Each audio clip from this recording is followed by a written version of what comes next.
प्रेम बंधन का कारण नहीं होता, प्रेम समस्त दुखों से निवारण का कारण भी होता है। क्योंकि आप सबके बीच उपस्थित होते ही इस बात का पता चल गया, रास्ते भर की जो थकान या परेशानी थी वो सब खत्म हो गई।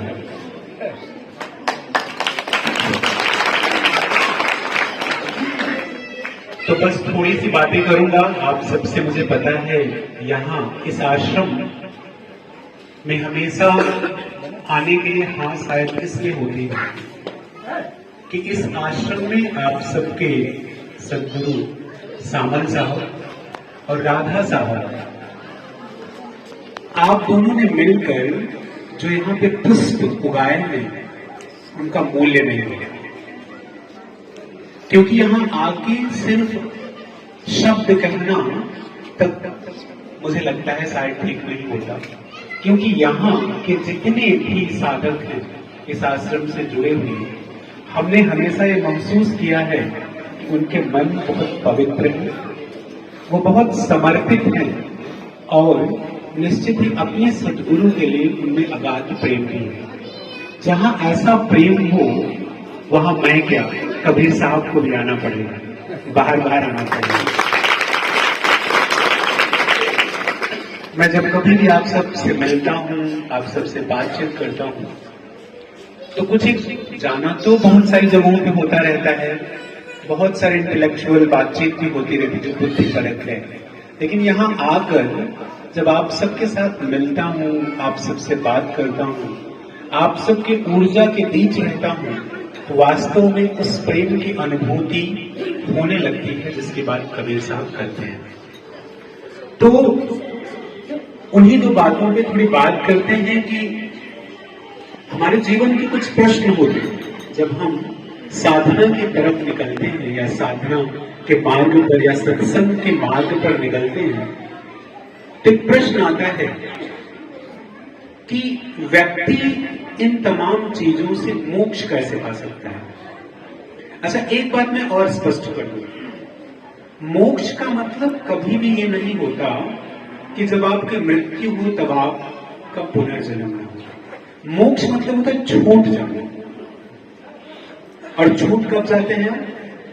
जब बंधनों से छूट जाते हैं। तो इस जीवन में जो बंधन है उनसे छूट जाना ही मोक्ष है। तो किसी ने बड़ा सुंदर प्रश्न किया कि मोक्ष ज्ञान से मिल सकता है या कर्म से? भाई हम सब कर्म करते हैं, कुछ लोग ज्ञान अर्जन करते हैं, तो मोक्ष मिलता कैसे? कबीर साहब कहते हैं कि ये बहुत आवश्यक है कि हम अपना कर्म पहले करें। इसीलिए शायद कबीर साहब ने कहा कि कर बैया बल आपने छोड़ पिरानी आस, जाके आंगन नदी बहे सो कत मरस प्यास।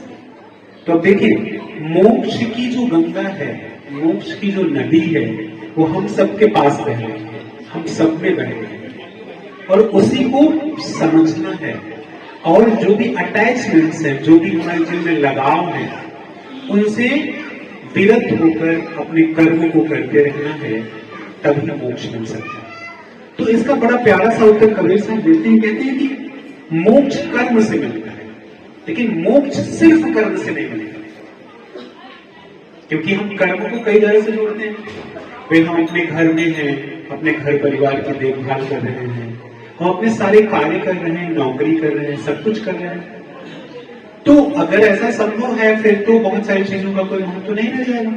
फिर किसी भी तरह की पूजा आराधना सत्संग ध्यान भजन का कोई मतलब नहीं रह जाएगा।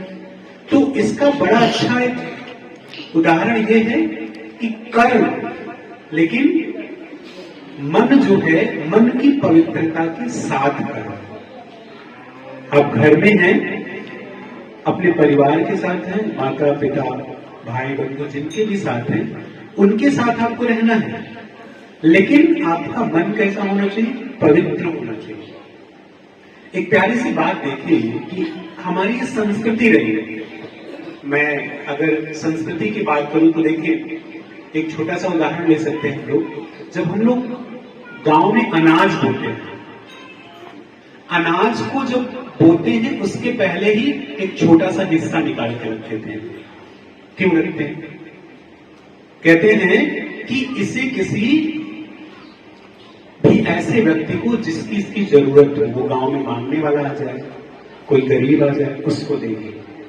देखिए हमारा मन, कर्म क्या कर रहे हैं, हम बोने जा रहे हैं खेत, लेकिन उसके पहले पवित्रता का एक मतलब है, वो है हम अनाज बाहर निकालकर रख लेते हैं, उसे या तो किसी साधु को, सन्यासी को, किसी जरूरत वाले व्यक्ति को देते हैं।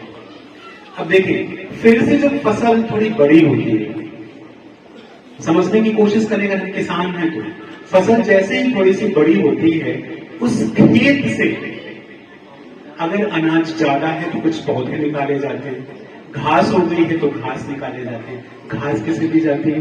पशुओं को। देखिए कैसे हर व्यक्ति का हिस्सा आपके कर्म में है और आप उसे दे रहे हैं। वो घास पशुओं को खिलाई जाती है। हर घर में लगभग मैं ये समझता हूं कि अगर कहीं आसपास चींटी दिख जाए तो लोग आटा डालते हैं। आटा डालते हैं। हर घर में अगर कुछ चिड़िया आती है तो छत पे कुछ अनाज फेंक देते हैं। देखिए हमारा जो कर्म है, कर्म के साथ पवित्रता कैसे लिपटी हुई है। और फिर वही अनाज जब थोड़ा सा बड़ा होता है, आप जो भी फसल लगाते हैं उसे चिड़िया खाती है, उसे पशु पक्षी खाते हैं, उसे कीड़े मकोड़े खाते हैं, और फिर वो जब कटकर घर में आता है, मुझे लगता है जब पकने लगता है, मैंने देखा है, तो धान की कुछ बालियां या बाजरे की कुछ बालियां हम तोड़कर घर के बाहर लटका देते हैं। देखिए कैसे आपके कर्म में पवित्रता जुड़ रही है। वो बाली कौन खाता है? चिड़िया खाती है। तो धान की कुछ बालियां या बाजरे की कुछ बालियां हम तोड़कर घर के बाहर लटका देते हैं। देखिए कैसे आपके कर्म में पवित्रता जुड़ रही है। वो बाली कौन खाता है? चिड़िया खाती है। अब देखिए हम सिर्फ अपना पेट नहीं भर रहे हैं, हम उन सबका पेट भर रहे हैं। और फिर जब वो अनाज आता है घर में, तो हमने देखा है कि अलग अलग लोगों के लिए उसमें से हिस्सा निकलता है। पहले तो यहां तक होता था कि घर में कोई व्यक्ति अगर बाल बनाने वाला है, उसका हिस्सा अलग हो जाएगा। खेत में कोई किसान की मदद करने वाला, उसका हिस्सा अलग हो जाएगा। और एक चीज और आप सबने देखा हो, खेतों में कुछ जगहों पे थोड़ी थोड़ी जगह अनाज वो पेड़ छोड़ दिए जाते हैं। क्यों छोड़ दिए जाते हैं? उसके पीछे कारण है कि जब सारा का सारा अनाज घर में चला जाएगा तो पशु पक्षियों के लिए क्या बचेगा? तो वो जो कुछ जगहों पे छोड़ा जाता है उसे पशु पक्षी भी खाएंगे। तो कर्म हमारा तभी होगा, कर्म के माध्यम से तभी मुक्ति मिल सकती है जब हमारे कर्म के साथ सत्कर्म जुड़ा हो। और इस बात से इनकार कभी नहीं कहते। कबीर साहब इसीलिए कहते हैं, हर दुर्बल का, हर गरीब का, हर ऐसे व्यक्ति का जो अभाव में है, उसका एक हिस्सा है आपके धन में, आपकी संपदा में। और अगर वह आप देते हैं तो निश्चित ही आपको मोक्ष मिलेगा। और यह कार्य करते करते आपके मन में पवित्रता आती जाती है, आप पवित्र होते जाते हैं। और फिर वही पवित्रता आपको ज्ञान की तरफ ले जाती है, सत्संग की तरफ ले जाती है, और आप फिर सत्संग करने लगते हैं और मुक्ति के मार्ग पर आगे बढ़ने लगते हैं। मुक्ति का और कोई मतलब नहीं है। मुक्ति का मतलब जीवन चला जाना नहीं है। आपका ये जो जीवन है, इसे व्यवस्थित सुचारू रूप से, सही तरीके से जीते जीते अगर आप बंधनों को तोड़ देते हैं, बंधनों का भार आप पर नहीं रह जाता, वही मुक्ति है। तो कर्म किसके साथ? पवित्रता के साथ अगर कर्म किया जाए तो वही कर्म आपको मोक्ष तक, पहले ज्ञान तक और फिर मोक्ष तक ले जाता है। इसलिए आज आप सबसे ये जरूर कहूंगा मैं कि जो भी कर्म आपका है, आप कर्म से अध्यापक हैं, शिक्षा दान अच्छे से करिए। आप बैंक कर्मी हैं, वहां लोगों को अच्छे से उनकी मदद करिए।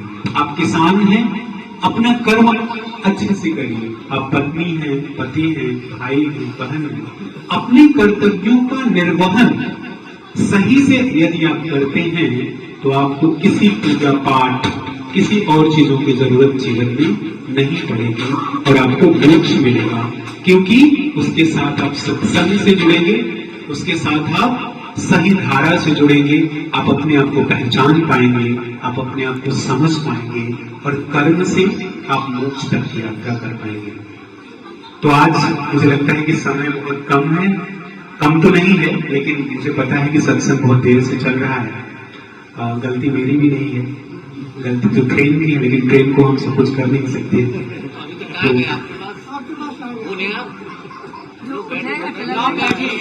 अच्छा।